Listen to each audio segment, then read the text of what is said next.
Sri Lanka's most powerful news brand. President Maithripala Sirisena called on his South Korean counterpart Moon Jae-in this morning for official bilateral talks. President Maithripala Sirisena was welcomed to the Blue House, which is the executive office and official residence of the South Korean head of state, by South Korean President Moon Jae-in.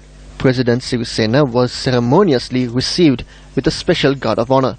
The two leaders discussed matters of mutual interest to strengthen cooperation between the two countries. President Moon Jae-in said President Maithripala Sirisena's current visit has resulted in the opening of a new glorious chapter in the bilateral friendship and cooperation between the two countries. The South Korean president said this year marks the 40th anniversary of diplomatic relations between South Korea and Sri Lanka, and the current visit of President Maithripala Sirisena has laid down a firm foundation for stronger cooperation in the next 40 years. He also agreed to President Sirisena's request to provide technical assistance to set up a tech city in Homagama and an aero city in Katunayaka.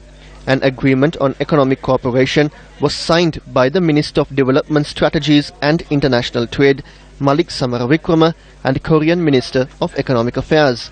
A memorandum of understanding on sending and receiving of workers under the employment permit system was signed by Justice and Foreign Employment Minister Talata Atukorala and Korean Minister of Employment and Labour.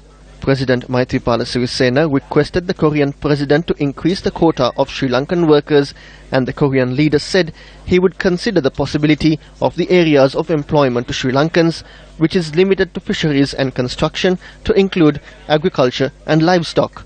The framework agreement concerning loans from Economic Development Corporation Fund for 2017 to 2019 was signed by Minister of Foreign Affairs Tilak Marapana and the Korean Foreign Minister.